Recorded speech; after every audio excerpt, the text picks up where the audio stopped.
मत्तः परतरं नन्यात् किंचिदस्ति धनंजय मयि सर्वमिदं प्रोतं सूत्रे मणिगणाइव।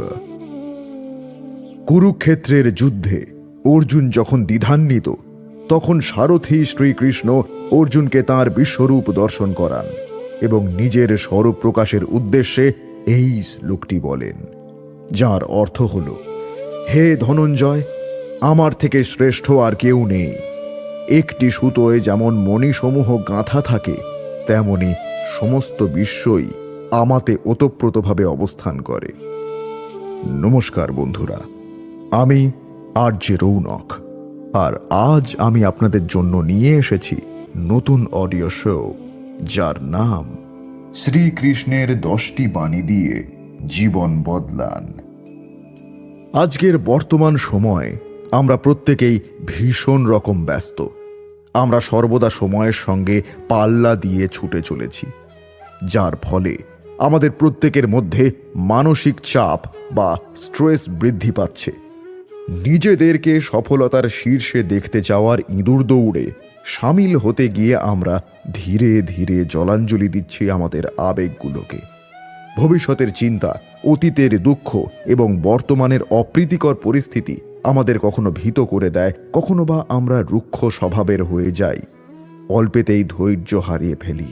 সব কিছু কন্ট্রোল করতে গিয়ে আমরা নিজেদের উপর থেকেই কন্ট্রোল হারিয়ে ফেলি। এমতাবস্থায় নিজেদের মানসিক চাপ থেকে মুক্ত করতে আমরা কখনো কখনো ডাক্তারের কাছে যাই, কিন্তু বেশিরভাগ সময়ই আমরা পরিস্থিতির শিকার হয়ে সব কিছুতে নিজেদের পরাজিত ভেবে বসি। আর এই অবস্থা থেকে যিনি একমাত্র আমাদের উদ্ধার করতে পারেন, তিনি হলেন ভগবান শ্রীকৃষ্ণ। তাঁর মুখনিসৃত বাণী শুনলে আপনি সমস্ত নেতিবাচকতা থেকে মুক্তি পেতে পারেন জীবনে বাঁচার এক নতুন দিশা। ভগবান শ্রীকৃষ্ণের প্রতিটি বাণীর যদি সঠিক অর্থ বুঝে সেই মতো চলতে পারা যায়, তবে আমরা নিজেরাই আমাদের জীবনে ঘটে চলা সকল সমস্যার সমাধান করতে পারব। দাপর যুগে ভগবান শ্রীকৃষ্ণ যে বাণীগুলো বলে গিয়েছিলেন, তা যে এই কলিযুগে এসেও ঠিক কতটা প্রাসঙ্গিক তার প্রমাণ আপনারা তো পেতেই চলেছেন পরবর্তী পর্বগুলোতে। সেই সঙ্গে এই কথাটাও বলে রাখি, শ্রীকৃষ্ণের বাণী যে শুধু আপনার জীবনের সকল সমস্যার সমাধান করবে তা কিন্তু নয়, বরং তাঁর দেখানো পথে চললে আপনি যেমন আপনার জীবনে আসা সমস্ত বিপদের মোকাবিলা করতে পারবেন, তেমনি বর্তমানে আপনার জীবনে ঘটে চলা সমস্ত ভালো জিনিসের প্রতি কৃতজ্ঞ হতে শিখবেন। আপনার জীবনকে দেখার দৃষ্টিভঙ্গি বদলে যাবে। সেই সাথে আপনি অন্তর থেকে এক সুখী মানুষ হয়ে উঠবেন। ভালো থাকতে যেমন শিখবেন, তেমনি শিখবেন আরও ভালো রাখতেও। শ্রীকৃষ্ণ আপনাকে একজন ভালো মানুষ হয়ে ওঠার পাশাপাশি একজন ভালো বন্ধু, ভালো স্বামী বা স্ত্রী, ভালো বাবা মা, সর্বোপরি একজন ভালো নাগরিক হিসেবে গড়ে তুলতে পারেন, যিনি দেশ তথা এই পৃথিবীকে এক নতুন দিশা দেখাতে পারেন।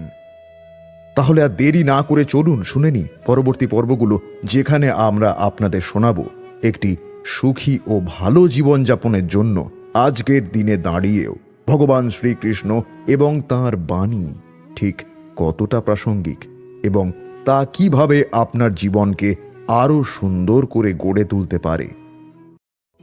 মানব জীবন বড়ই বিচিত্র। জীবনের নানা প্রতিঘাত জীবনকে নিয়মিত যেমন শুধরে দেয়, তেমনি আবার কলুষিত করে থাকে। আমাদের জীবনে চলার পথে ষড়রিপু প্রতিনিয়ত ক্রিয়াশীল। প্রতিটি মুহূর্ত আমাদেরকে ষড়রিপুর মুখোমুখি হতে হয়। জ্ঞানী মানুষ ষড়রিপুকে নিয়ন্ত্রণ করে মানব থেকে মহামানব হয়ে যাচ্ছেন, অথচ অজ্ঞানী মানুষ হাবুডুবু খাচ্ছেন ষড়রিপুর ভয়াল গ্রাসে।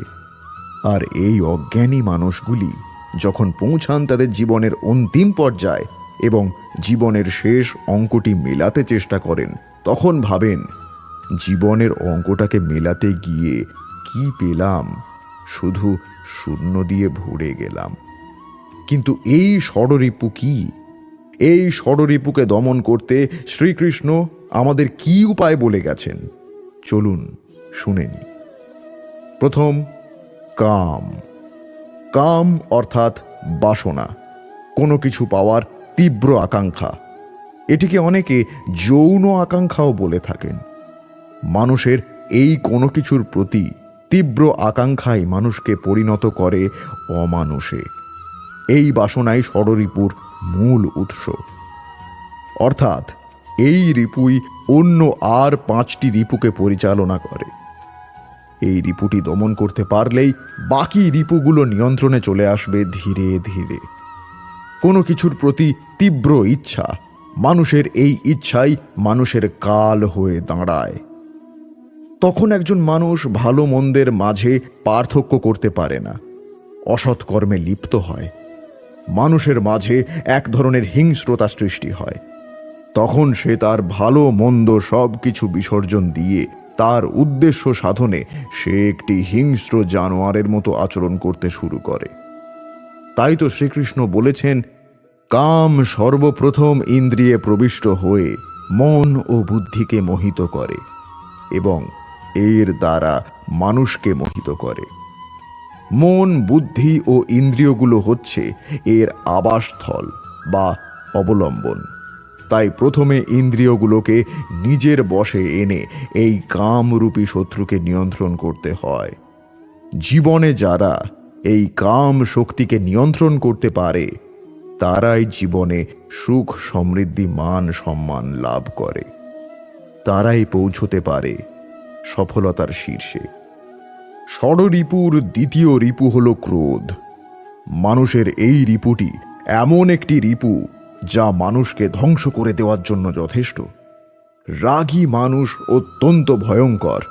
এই রাগের কারণেই আমরা আমাদের অতি সুন্দর চমৎকার মুহূর্তগুলোকে নষ্ট করে ফেলি, সমাজে অশান্তি সৃষ্টি করি, অনেক ক্ষেত্রে সম্পর্কও নষ্ট করে ফেলি। রাগ, জেদ এসবের তাড়নায় মানুষ হিংস্র পশুর মতো আচরণ করতে শুরু করে। এটি নিয়ন্ত্রণ করতে না পারলে ধ্বংস অনিবার্য।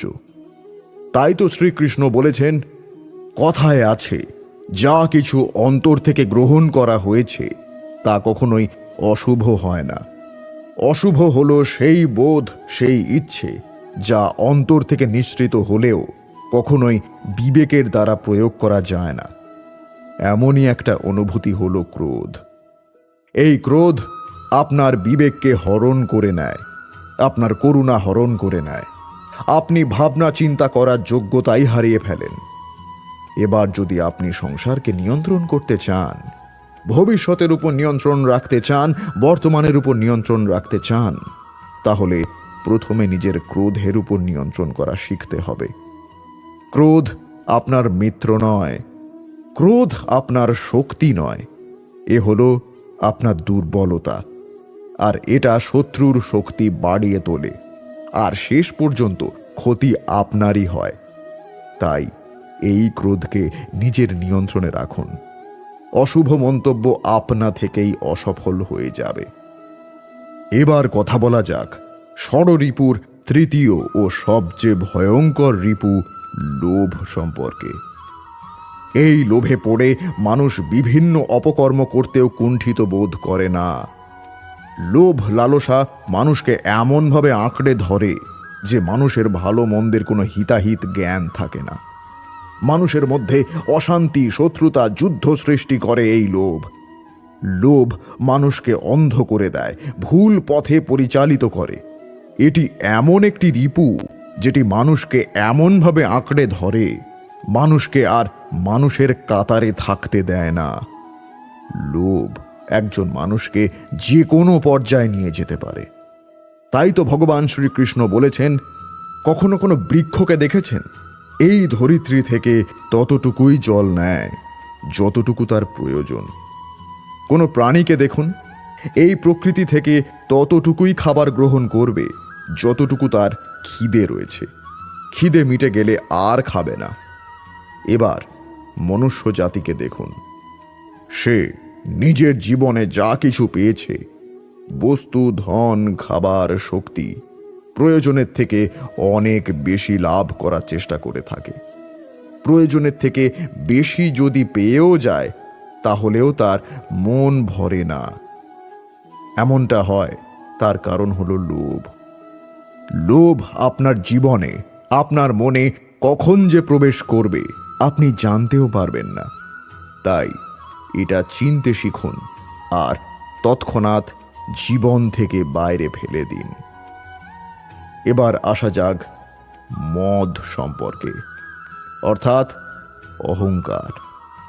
এটি ষড়রিপুর চতুর্থ রিপু। অহংকার, ঘৃণা, লোভ এসব মানুষের ভিতরের বিশুদ্ধতাকে নষ্ট করে দেয়। মানুষের মধ্যে একটি আমিত্ব মনোভাব সৃষ্টি করে। এর ফলে মানুষ ধীরে ধীরে আপন মনুষ্যত্ববোধ হারিয়ে ফেলে। তাই তো শ্রীকৃষ্ণ বলেছেন, কিছু মানুষ বড়ই বিচিত্র হন। তারা এমনভাবে জীবনযাপন করেন যেন তাদের কখনো মৃত্যুই হবে না। নিজেদের অহংকারের বশে একটা কথা ভুলে যান যে যতই তারা নিঃশ্বাস নিচ্ছেন, যতই তারা জীবনযাপন করছেন, ততই তারা মৃত্যুর দিকে এগিয়ে যাচ্ছেন।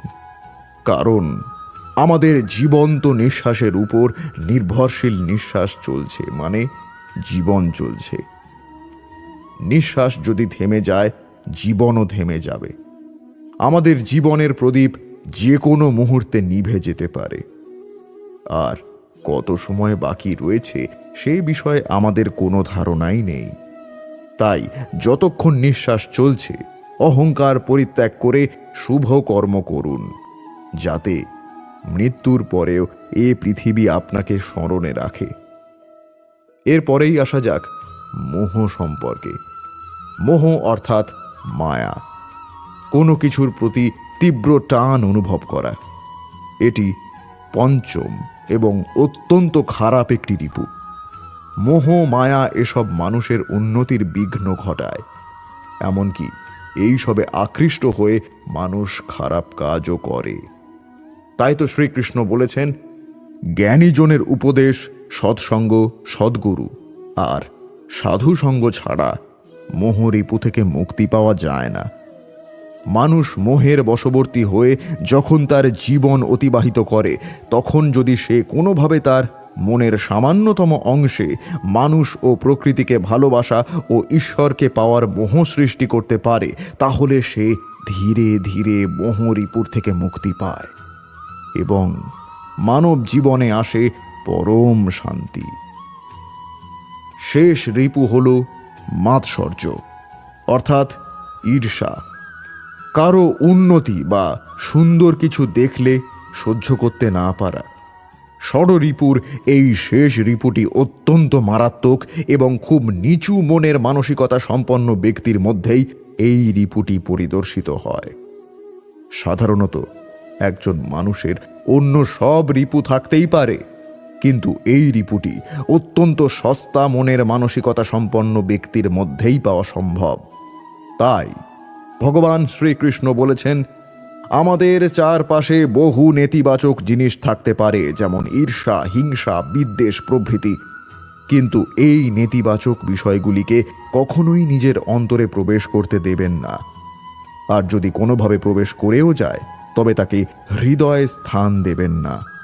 তাহলেই আপনি জীবনে সফলতা লাভ করবেন এবং ভালোবেসে বলবেন, রাধে রাধে।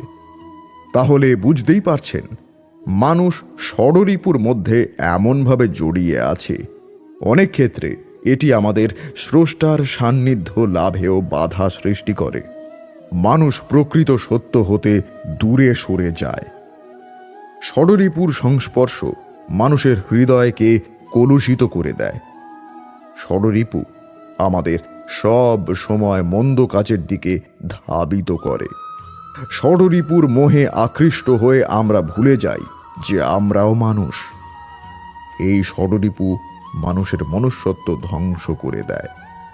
তাই এর থেকে দূরে থাকুন। আমাদের জীবনে তিনটি কাল রয়েছে: অতীত, বর্তমান এবং ভবিষ্যৎ। অতীত হলো সেটা যেটা আমরা পার করে এসেছি, আর ভবিষ্যৎ হলো সেটা যেটা আমরা কখনো দেখিনি। অথচ এই না দেখা ভবিষ্যৎ নিয়ে আমাদের চিন্তার কোনো শেষ নেই। কাল কি হবে ভেবে ভেবে আমরা আজকের সময়টাতে মন খুলে বাঁচতে পারি না। আজ আমরা ভগবান শ্রীকৃষ্ণের মুখ থেকে জানব ভবিষ্যতের চিন্তার ব্যাপারে উনি কি বলেছেন। তবে তার আগে চলুন শুনে নিই বিপিন বাবুর কাহিনী। বিপিন বাবু ছিলেন একজন বিশাল বড় ব্যবসায়ী। স্ত্রী, 2 পুত্র, পুত্রবধূ, নাতি নাতনি নিয়ে তার ছিল সুখের সংসার। বিপিন বাবু নিজের পরিবারকে অত্যন্ত ভালোবাসতেন এবং তাদের সুন্দর ভবিষ্যতের জন্য উদয়াস্ত পরিশ্রম করতেন। তিনি সর্বদা ভাবতেন ভবিষ্যতে তার ছেলেরা ও নাতি নাতনিরা কিভাবে ভালো থাকবে। আস্তে আস্তে বিপিন বাবুর বয়স হলো। আগের মতো তিনি আর ব্যবসার দেখাশোনা করতে পারেন না। তার উপর অতিরিক্ত চিন্তার ফলে তার শরীরে বাসা বেঁধেছে বিভিন্ন ধরনের রোগ। তাই বিপিনবাবু ঠিক করলেন ব্যবসার ভার এবার ছেলেদের হাতে তুলে দিয়ে তাদেরকে নিজের সম্পত্তি সমান ভাগে ভাগ করে দেবেন। এই ভেবে তিনি তাঁর ম্যানেজারকে ডেকে বললেন তাঁর স্থাবর অস্থাবর যত সম্পত্তি রয়েছে সব কিছু তাকে হিসেব করে 1 সপ্তাহের মধ্যে রিপোর্ট বানিয়ে দিতে হবে। এই একটা সপ্তাহ তাঁর এই চিন্তাতে কেটে গেল যে ভবিষ্যতে তাঁর ছেলেরা এই সম্পত্তি বা ব্যবসা সামলে রাখতে পারবে তো। যাই হোক, 1 সপ্তাহ পর তিনি ম্যানেজারকে যখন ডেকে পাঠালেন তখন ম্যানেজার তাঁকে বললেন যে স্যার, রিপোর্ট তৈরির এখনো কিছুটা বাকি আছে, তবে এখনো অবধি যা যা তথ্য জোগাড় করেছি তাতে আপনি নিশ্চিন্ত থাকুন যে আপনার পরবর্তী 7 প্রজন্ম বসে খাবে। ম্যানেজারের কথা শুনে বিপিনবাবু মনে মনে বেশ গর্ববোধ করলেন এবং ম্যানেজারকে আরও 2 সপ্তাহের সময় দিলেন রিপোর্ট তৈরি করার জন্য। এরপর বিপিনবাবু ভাবতে বসলেন যে ম্যানেজার তো বললেন তার পরবর্তী 7 প্রজন্ম বসে খেতে পারবে, কিন্তু 8ম প্রজন্ম তাদের কি হবে? এই চিন্তা বিপিনবাবুর মনে একেবারে গেঁথে গেল। তিনি ভারাক্রান্ত মনে বাড়ি ফিরে এলেন। তিনি চিন্তায় এতটাই ডুবে গিয়েছিলেন যে বাড়ি ফিরে তিনি তার নাতি নাতনিদের সঙ্গে খেলতেন যে সেটাও এদিন করলেন না। এমনকি নিজের স্ত্রীর সাথেও একটি কথাও বললেন না। এমনভাবে কিছুদিন চলার পর বিপিনবাবু ঠিক করলেন তিনি তার গুরুদেবের আশ্রমে যাবেন এর সমাধান চাইতে। জীবনের অনেক কঠিন সমস্যায় গুরুদেব তাঁকে পথ দেখিয়েছেন। এবারও নিশ্চয়ই তিনি কোনো উপায় বলতে পারবেন। যেমন ভাবা তেমনি কাজ। গুরুদেবের আশ্রমে গিয়ে বিপিনবাবু গুরুদেবকে সমস্ত কথা খুলে বললেন এবং গুরুদেবের কাছে এর উপায় জানতে চাইলেন। গুরুদেব তখন তাকে বললেন যে এর উপায় আছে, তবে তার জন্য তোমাকে একটা কাজ করতে হবে। বিপিনবাবু বললেন কি কাজ? গুরুদেব তখন তাকে বললেন যে শহরের পশ্চিম প্রান্তে একটি বস্তি রয়েছে। সেই বস্তির একেবারে শেষ বাড়িতে একজন বৃদ্ধা মহিলা থাকেন। তাকে 500 গ্রাম চাল দান করতে হবে।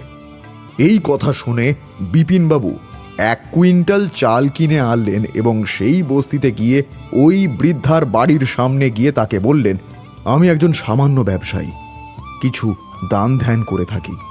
আমি আপনাকেই খুঁজছিলাম, আপনি এই 1 কুইন্টাল চাল রাখুন। বৃদ্ধা তখন হেসে বললেন, আমার তো খাওয়া হয়ে গিয়েছে, আমার আর এই চালের দরকার নেই। বিপিনবাবু বললেন, কিন্তু পরবর্তীতে এই চাল দিয়ে আপনার অনেক দিন চলে যাবে। কিন্তু বৃদ্ধা তবুও দান নিতে চাইলেন না এবং বললেন সেটা অন্যদেরকে দিয়ে দিতে। বিপিনবাবু তখন তাকে বললেন, অন্তত কালকের জন্য আপনি 500 গ্রাম চাল রাখুন। বৃদ্ধা তখন বললেন, আমি কালকের কথা ভাবি না। আমার আজকের খাবার যিনি জুগিয়েছেন, আমার কালকের খাবারও তিনিই যোগাবেন। শ্রীকৃষ্ণ সবার ব্যবস্থা করে রেখেছেন, তাই আমি ভবিষ্যৎ নিয়ে অযথা চিন্তা করি না।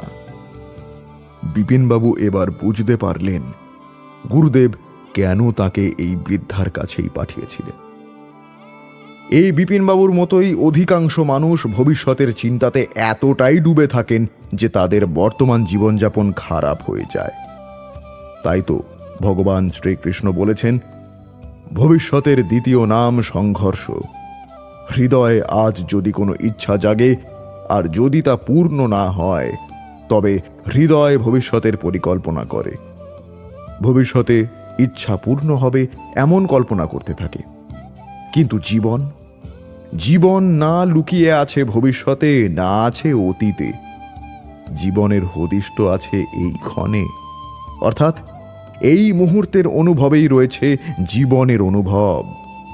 কিন্তু আমরা সব জেনে বুঝেও এটুকু সত্য মেনে নিতে পারি না। হয় আমরা পুরনো স্মৃতি নিয়ে নিজেদের ঘিরে বসে থাকি, অথবা আগামী সময়ের জন্য পরিকল্পনা করতে থাকি। আর জীবন জীবন বয়ে চলে।